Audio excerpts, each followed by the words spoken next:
Salut à tous et bienvenue dans ce tutoriel où vous allez pouvoir apprendre à héberger votre site web HTML, CSS ou JavaScript gratuitement grâce à netlify.com. Donc je fais bien de préciser HTML, CSS ou JavaScript car Netlify ne prend pas en compte les langages serveurs tels que le Python, le PHP ou autres. Donc pour cela c'est très simple, vous allez devoir disposer de Git, d'installer sur votre ordinateur, de GitHub ou de GitLab. Donc c'est un compte, vous avez juste à créer un compte et rien à télécharger à part Git. Donc une fois que vous avez installé Git, vous allez aller dans le répertoire de votre projet. Donc nous on va héberger ce projet là. Donc voilà, vous voyez bien HTML, CSS, j'aurais pu rajouter un fichier JavaScript, ou même 2 ou 3. Et donc vous allez initialiser un nouveau dépôt Git. Donc Git init. Vous allez ajouter tous les fichiers de votre projet et vous allez commit avec un beau message de commit. Et voilà. Une fois qu'on a fait ça, on va aller créer un nouveau répertoire, donc sur GitHub ou GitLab. Moi je vais faire la suite du tutoriel sur GitHub, mais ça c'est vraiment vos préférences.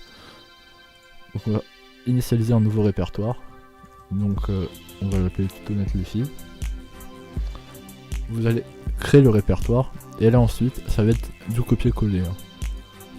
GitHub va nous donner toutes les commandes à faire. Donc vous faites bien celui-là car notre répertoire existe déjà, votre site est prêt. Hop. Et on va push ça chez eux. Donc vous vous connectez, c'est vos identifiants GitHub ou GitLab. Bon, si j'arrive pas à me connecter...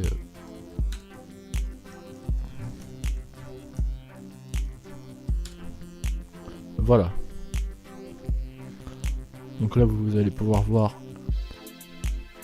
en actualisant que vos fichiers sont bien upload. Ensuite on va relier ça à Netlify. Donc avec Netlify vous pouvez vous connecter avec GitHub ou GitLab. Ça va simplement simplifier la chose. Vous faites un de vos sites from Git et vous choisissez GitHub ou GitLab. Donc moi voilà. Normalement il va vous demander d'autoriser Netlify. Bien sûr vous dites oui, sinon ça marche pas. Vous choisissez voilà votre répertoire Git. Et ensuite vous mettez donc la branche master. Les bulles de commande c'est si vous allez héberger un site avec React ou GoHugo ou n'importe. Et le répertoire de publication ça va être pareil. Si votre site est hébergé dans un répertoire spécial, donc là-dedans, vous le mettez par exemple publi ou autre chose. Donc moi en l'occurrence il est hébergé à la racine, donc je ne vais rien mettre. Je vais simplement faire déployer. Et voilà, donc notre site est en train de se déployer. Pendant ce temps là, on peut aller dans les paramètres, changer le nom, enlever ce nom aléatoire là, et mettre un nom plus personnel. Et voilà, on va aller sur notre URL, donc tuto Netlify enzo.netlify.com. Et voilà, vous aurez votre site web hébergé en ligne. Donc ensuite, vous pourrez acheter un nom de domaine et l'ajouter ici. Et ça vous coûtera beaucoup moins cher, et ça on aime. Ensuite, vous vous demandez peut-être si vous mettez à jour votre site internet, vous aurez simplement... Donc on va le faire ensemble. Donc là, imaginons... On va aller sur notre site, on va fermer cette fenêtre. Imaginons qu'on veuille mettre le texte en bleu à la base, on s'est trompé. Donc vous allez faire vos modifications dans votre code.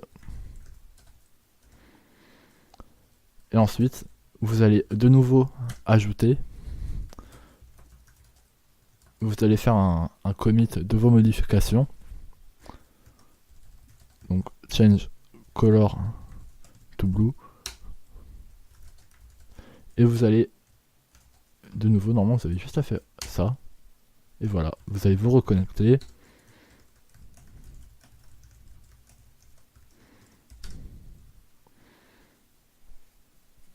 Et voilà, donc vous aurez à patienter un petit peu.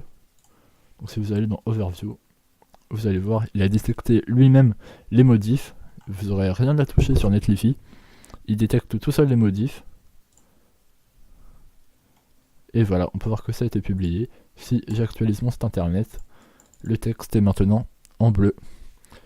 N'hésitez pas donc à lâcher un pouce bleu si vous avez aimé la vidéo. Abonnez-vous et à la prochaine. Et mettez la cloche aussi.